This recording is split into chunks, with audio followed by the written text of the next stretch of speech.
Friend, this is Kumar Vishwajeet और आज हम 2024 बोर्ड परीक्षा के प्रथम पाली का गणित पेपर सॉल्यूशन करने वाले हैं।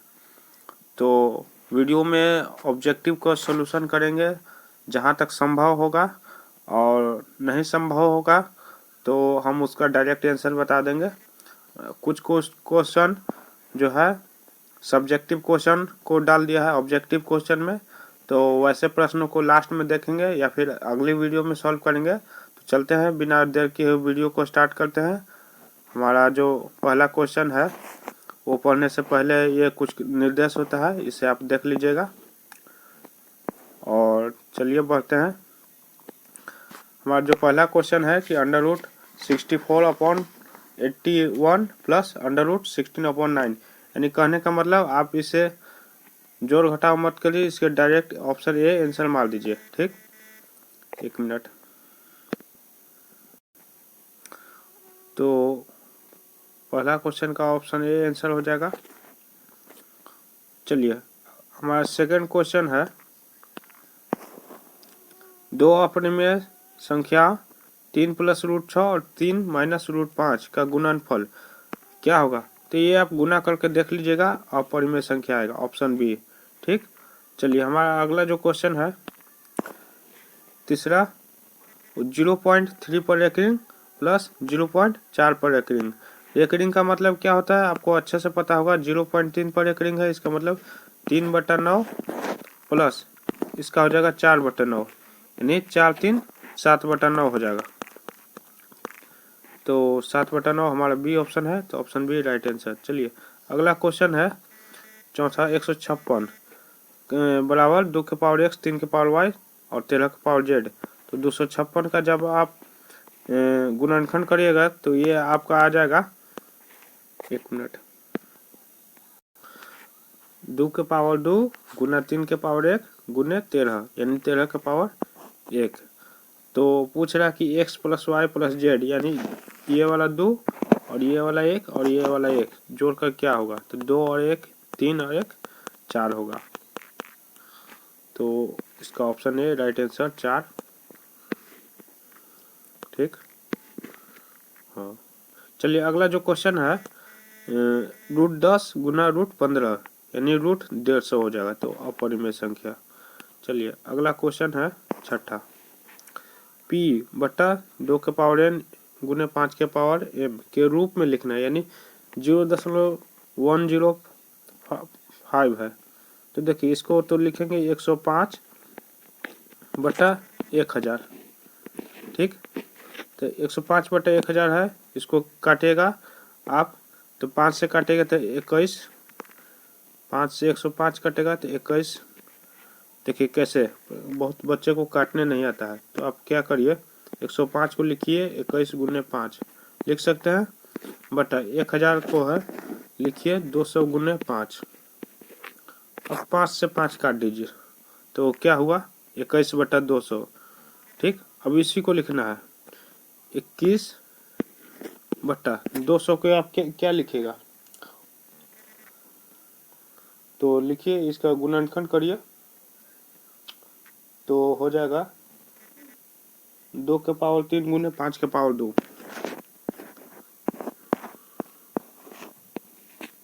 तो इस अनुसार से हमारा आंसर हो जाएगा ऑप्शन सी, ऑप्शन सी। चलिए बढ़ते हैं अगले क्वेश्चन की ओर। क्वेश्चन नंबर 7 कहता है, यदि दो संख्याओं का मौसा 25 और लसा 50 है तो संख्याओं का गुणनफल क्या होगा। तो देखिए एक फार्मूला आता है, दो संख्याओं का एलसीएम और एचसीएफ दोनों को गुना करते हैं तो उतना ही आता है जितना कि दोनों संख्याओं को आपस में गुना करने पर आता है। तो 25 में 5 से गुना करिए तो 125 होगा, और लास्ट में एक जीरो है तो एक जीरो। ठीक, अगला क्वेश्चन 8वां, करा ए बराबर b q plus r. B q का मान दिया हुआ है, आर का मान भी दिया हुआ है, तो ए का मान, यानी आप 61 गुना 27 करिए और जितना आता है उसमें प्लस 32 कर दीजिए, यानी 32 जोड़ दीजिए। तो पहले आप गुना करिए तब जोड़िएगा, तो गुना करने पर आपको कितना आएगा 1647। ठीक, 1647। और प्लस में आप जोड़ दीजिए, यानी 1679 ऑप्शन ए।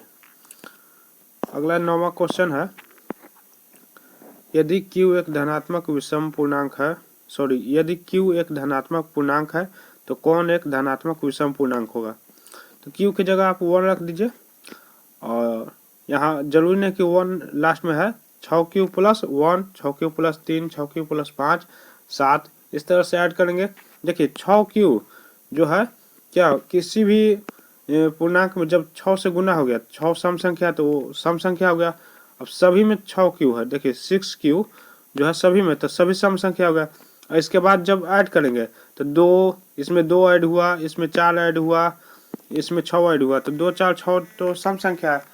तो सम में सम को ऐड करेंगे तो सम संख्या ही होगा, लेकिन क्वेश्चन में विषम पूर्णांक पूछ रहा है, विषम, तो उसके लिए 1 3 5 7 को ऐड करना पड़ेगा। चलिए 10वां क्वेश्चन है कि दो लगातार विषम संख्याओं का मौसा क्या होगा, 1। 11वां क्वेश्चन, कौन बहुपद नहीं है। तो देखिए इसका कंडीशन होता है कि x का जो घात है ऋणात्मक नहीं होना चाहिए, ठीक। और यहाँ देखिए ऑप्शन डी जो है 3/x है, x प्लस 3/x। 3/x को हम क्या लिख सकते हैं, देखिए x प्लस 3/x है, उसको हम x के पावर x प्लस, देखिए x प्लस 3/x है, 3 इंटू 1/x को हम लिख सकते हैं x के पावर -1। अब देखिए x के पावर निगेटिव हो गया ना, और निगेटिव हमें नहीं चाहिए, ठीक। तो ऑप्शन हो जाएगा डी राइट आंसर। चलिए बढ़ते हैं अगले क्वेश्चन की ओर। 12वां क्वेश्चन है, x के power 5 plus x² plus 3x into x की पावर 6 प्लस x की पावर 5 प्लस x² प्लस 1 का घात क्या होगा। तो घात के लिए देखिए आप पहले गुना करिए,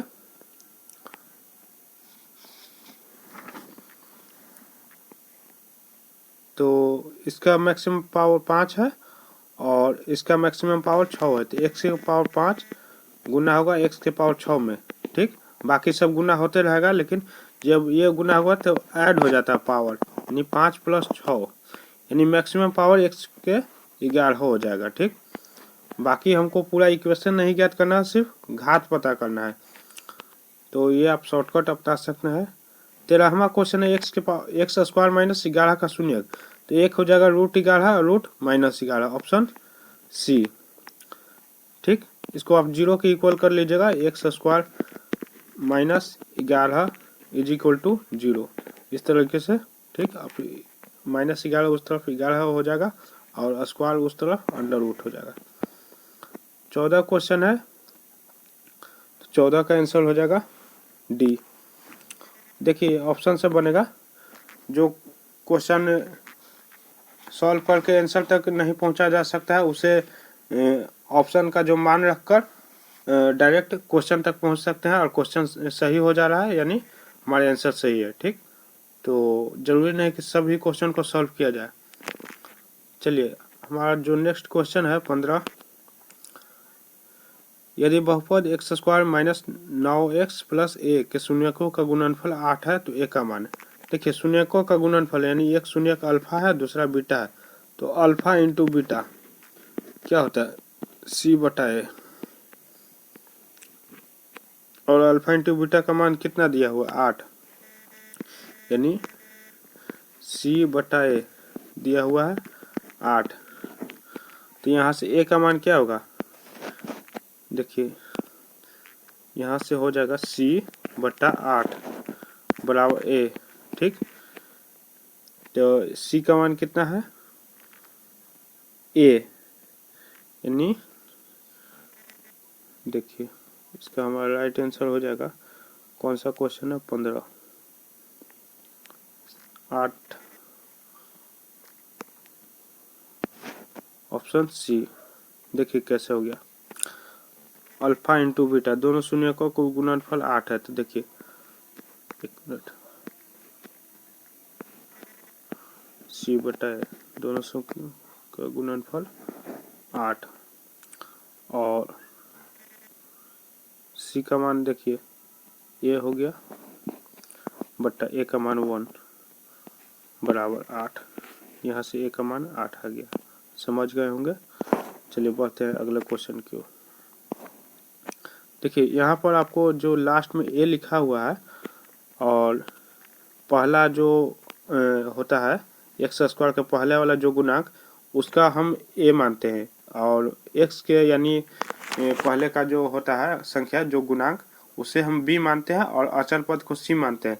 तो यहाँ पर अचल पद और a यानी एक्स स्क्वायर का गुणांक में कंफ्यूजन नहीं होना है आपको। ठीक। 16वां क्वेश्चन है कि किस द्विघात बहुपद के शून्यक 4 एवं -2 है। तो इसका राइट आंसर हो जाएगा आपका, देखिए -8 होना चाहिए लास्ट में, तो a हो जाएगा। ठीक।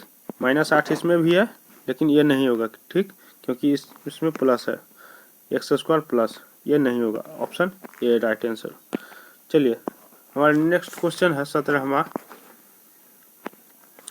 यदि बहुपद पी एक्स बराबर एक्स स्क्वायर प्लस 3x - 4 के शून्यक अल्फा एवं बीटा है, तो अल्फा इंटू बीटा अपॉन 4। तो देखिए अल्फा इंटू बीटा क्या होता है, सी बाई ए।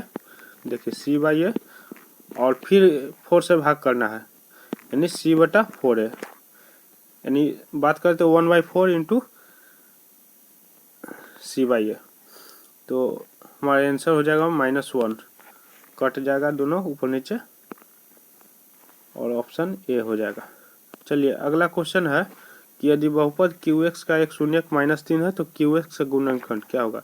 तो x + 3 हो जाएगा, क्योंकि जब प्लस उस तरफ बराबर के इक्वल करिए 0 और जब 3 उस तरफ जाएगा तो -3 हमारा आंसर हो जाएगा, जो कि क्वेश्चन में दिया हुआ है।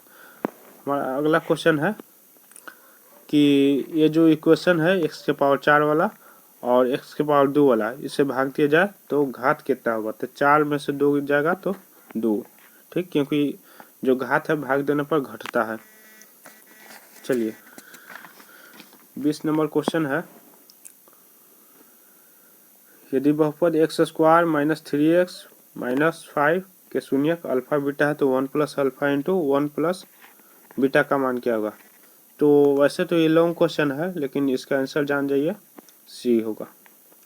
चलिए हमारा नेक्स्ट क्वेश्चन है 21, x⁴ - 5x + 6 एवं 2 - x², तो px अपॉन qx, यानी हमको भाग करना है। तो इसका गुण जो हाईएस्ट फैक्टर है कितना है, जो पावर है 4 है, इसका x² है, यानी 4/2 क्या होगा 2। तो 21 का आंसर ए ऑप्शन। चलिए 22 क्वेश्चन है कि कौन द्विघात समीकरण है। फिर वही बात है, देखिए ये √x है, यानी x की पावर कितना है 1/2। पावर जो है निगेटिव में नहीं होना चाहिए और साथ में फ्रैक्शन में भी नहीं होना चाहिए। तो x की पावर 1/2 हो गया, यानी फ्रैक्शन में हो गया। ये तो होगा ही नहीं क्योंकि x की पावर निगेटिव हो गया। c भी नहीं होगा। ठीक, ऑप्शन डी हो सकता है और बिल्कुल होगा ही। ठीक, ये सॉल्व करिएगा तो इसमें कुछ नहीं करना है, बस जो बराबर के दाहिने तरफ है बाएं तरफ है इसको इधर उधर करना है। ठीक, हमें समीकरण कुछ भी है, बस द्विघात समीकरण होना चाहिए, उसकी शर्तों को पूरा करना चाहिए। अगला जो क्वेश्चन है 23 नंबर, किसी द्विघात समीकरण का मूल 2 है तो k का मान ज्ञात करना है। तो देखिए यहाँ पर x का मान जो रख दीजिएगा, आपको x की जगह पर k रख दीजिए। ठीक, यहाँ जो x है 2kx और यहाँ जो x² है x की जगह अब k रख दीजिए तो आंसर आ जाएगा ऑप्शन बी।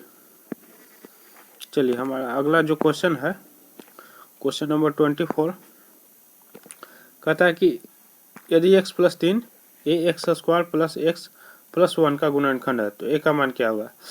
तो देखिए x + 3 है तो यहाँ से जब 0 की इक्वल करिएगा तो x बराबर -3 आएगा।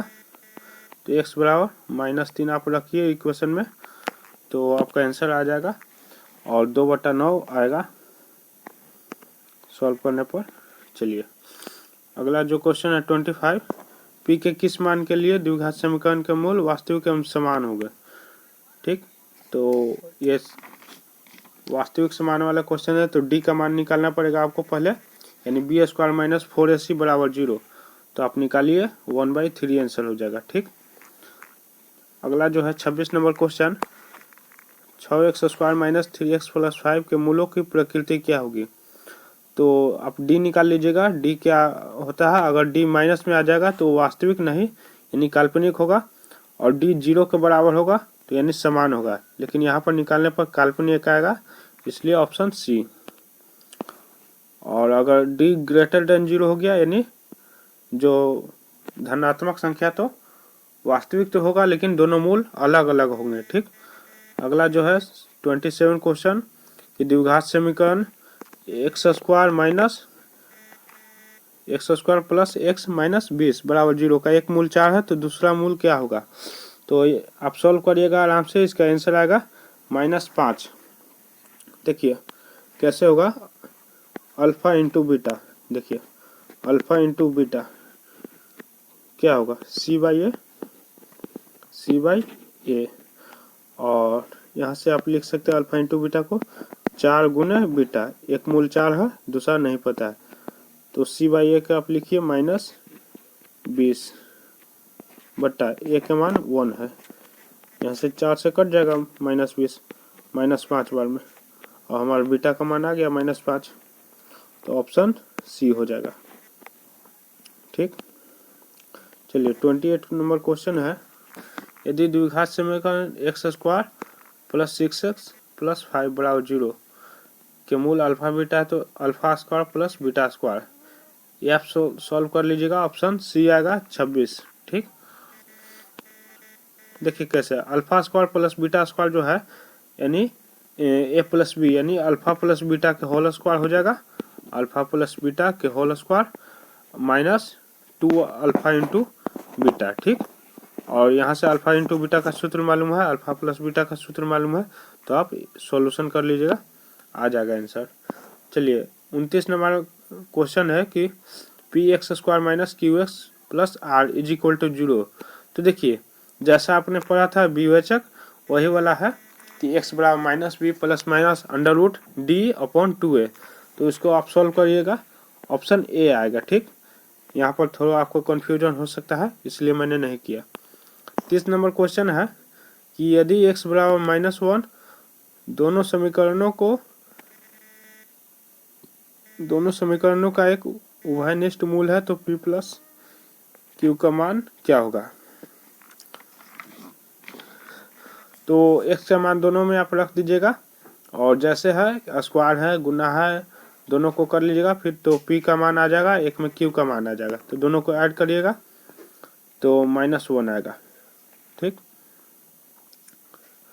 अगला क्वेश्चन 2a प्लस 3b बराबर 8, तो 3a माइनस 4b बराबर -5, तो a और b का मान। तो देखिए यहाँ से आप पहले ऑप्शन से मार लीजिए, a का मान ऑप्शन ए रखिए 1, तो 2 और ये 3 दूनी 6 2 8 यानी ऑप्शन सही हो जा रहा है, तो 31 का ए आंसर हो गया। बाकी देखिए अगर ये नहीं आता तो आप बारी बारी से 4 ऑप्शन कर सकते हैं, देखिए कंडीशन के अनुसार होता है। यहाँ पर जो है 2a है, इसमें 3a है, इसमें 3b और इसमें 4b, तो कोई मैच नहीं हो रहा, तो दोनों में गुना करना पड़ेगा। इससे अच्छा है कि आप क्रेमर्स रूल याद करिए, देखिए यूट्यूब पर आप टाइप कीजिएगा Cramer's rule CRAMERS Cramer's rule by Kumar Vishwajeet, तो शॉर्टकट ट्रिक एक आ जाएगा। ठीक, आप देख लीजिएगा। 32 क्वेश्चन है रैखिक समीकरण युग्म, यह भी उसी तरह से है लेकिन यहाँ पर आपको सॉल्यूशन नहीं निकालना है, तो इसका हो जाएगा असंगत। ठीक, a1/a2 b1/b2 c1/c2, ये वाला आप जो चार्ट है उसे याद कर लीजिएगा। 33 नंबर क्वेश्चन है उसी तरह से ही है, तो यहाँ से हो जाएगा a1/a2 बराबर b1/b2 बराबर नहीं होगा c1/c2, तो हो जाएगा समांतर सरल रेखाएं, ऑप्शन बी। चलिए 34 नंबर भी क्वेश्चन उसी तरह से है, तो प्रतिच्छेदी हो जाएगा, ऑप्शन ए। ठीक, चलिए अगला जो है हमारा क्वेश्चन 35, के किस मान के लिए समीकरण निकाय x प्लस 2y बराबर 3 और 5x प्लस ky बराबर 15 के अनंत हल होंगे। तो a1/a2 बराबर b1/b2 यानी अनंत हल के लिए कंडीशन क्या है, तो देखिए दोनों बराबर होंगे तो 1/5 और 2 के बराबर। तो यहाँ से के बराबर जाइए, के बराबर 5 गुना 2 तो 10 हो जाएगा आंसर। ठीक, इसका आंसर 10।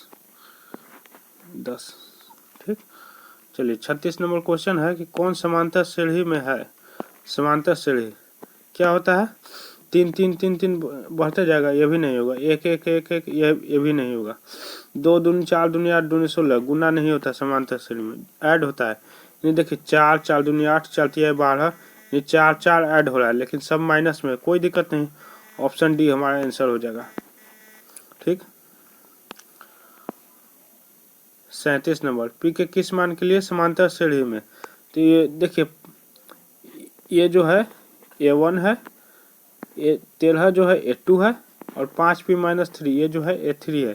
तो A3 में से A2 घटाइए और A2 देखिए ये है A2, ये है A3, तो A3 में से A2 घटाइए, इसमें से इसमें घटाइए, और जो बच गया वही आंसर आना चाहिए आपको A2 में से A1 घटाने पर। ठीक, तो आपको P का मान पता चल जाएगा। तो मैंने कर लिया था एक बार, 4 आंसर आया है। बढ़ते हैं अगले क्वेश्चन की ओर।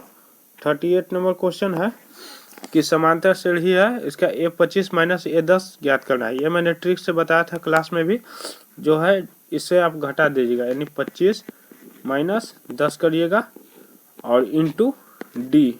ठीक, ये 10 है, डी हमारा कितना है, 8 में से 3 गया 5, 25 में से 10 घटाइए तो कितना होगा, 15 गुना 5, 25 आंसर। तो ऑप्शन बी। चलिए 39 नंबर क्वेश्चन है, समांतर श्रेणी का दूसरा पद दिया हुआ, पांचवा पद दिया हुआ, सार्वंतर ज्ञात करना है।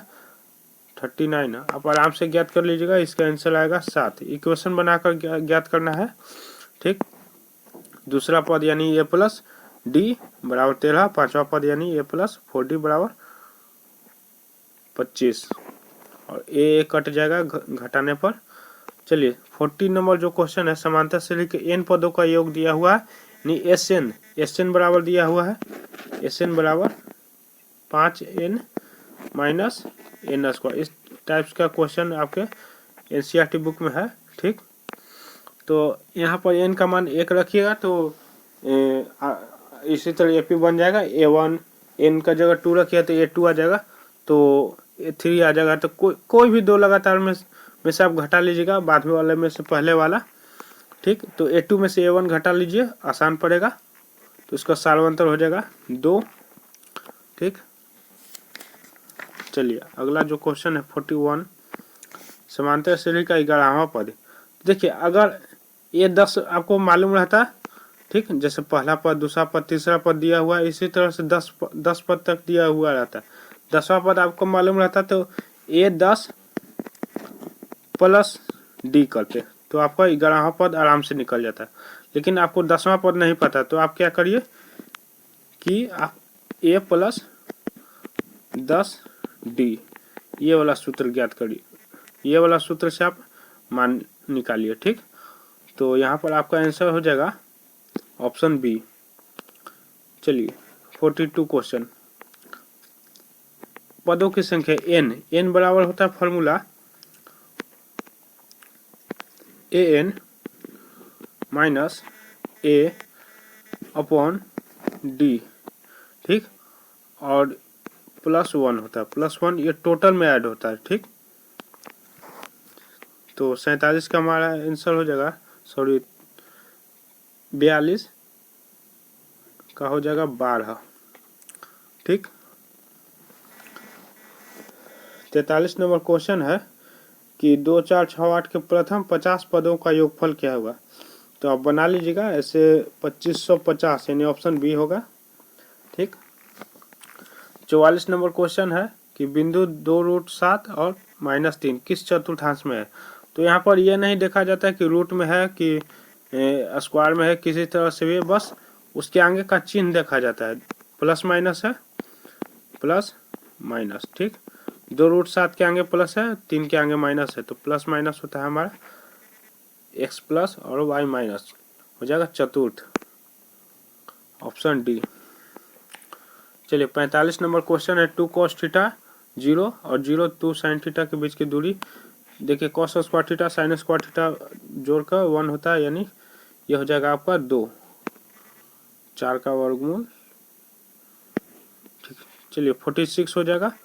सरल रेखाएं x बराबर -2 और y बराबर 3 का कटान बिंदु, तो ये तो दोनों कट जाएगा, वही हो जाएगा -2,3।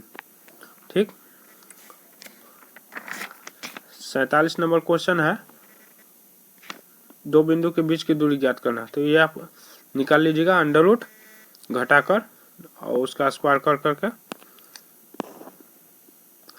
इसका आंसर आ जाएगा 13। चलिए 48 नंबर क्वेश्चन है कि y अक्ष पर बिंदु, जो बिंदु इतना इतना से समदूरस्थ है। तो ये तो खैर लॉन्ग क्वेश्चन का है, समदूरस्थ वाला। ये आप कैसे बनेगा, y अक्ष पर है तो x का मान 0 होगा और y, और कोई बिंदु है यहाँ, एक बिंदु मान लीजिए, एक ही बिंदु यहाँ 5, -2 और यहाँ है -3, 2। ठीक, तो ये दो इस तरह से आप मान निकाल सकते हैं। चलिए बढ़ते हैं अगले क्वेश्चन की ओर। और 49 जो क्वेश्चन है वो भी है लॉन्ग। ठीक, 49 क्वेश्चन ये भी लॉन्ग क्वेश्चन है, तो इसे छोड़कर बढ़ते हैं आगे 50। और ये भी देखिए लॉन्ग क्वेश्चन है। खैर आज चूंकि पहला बार इस तरह से सॉल्व हुआ है और 50 क्वेश्चन ही आपको एग्जाम में बनाना हुआ रहता है, तो बाकी 50 क्वेश्चन का डिस्कशन अगले बार देखेंगे अगली वीडियो में। तब तक के लिए जय हिंद, और आज के लिए बस इतना ही। आप PDF का स्क्रीनशॉट ले लीजिए। ठीक,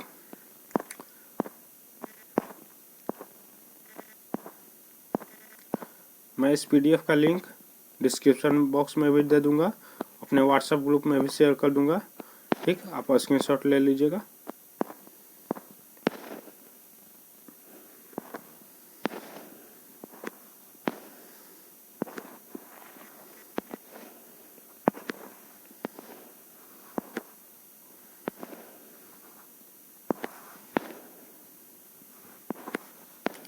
मैंने PDF में कोई भी वाटरमार्क नहीं लगाया है। देखिए यहाँ पर सब्जेक्टिव क्वेश्चन कितना टफ पूछा है। √2 + 2 का होल स्क्वायर कर दिया है अपरिमेय संख्या को सिद्ध करने के लिए, जबकि NCERT बुक में बस इसी तरह से है कि √2 को सिद्ध करिए कि अपरिमेय संख्या है, लेकिन एग्जाम में आपको किस तरह से टफ कर दिया है। तो इसके लिए आपको तैयार रहना होगा। मैथमेटिक्स बहुत ही आसान विषय है, लेकिन उसको आप उतना भी आसान में मत लीजिए। चलिए आज का सेशन को ख़त्म करते हैं और जुड़े रहिए हमारे चैनल के साथ। तब तक के लिए जय हिंद, जय भारत।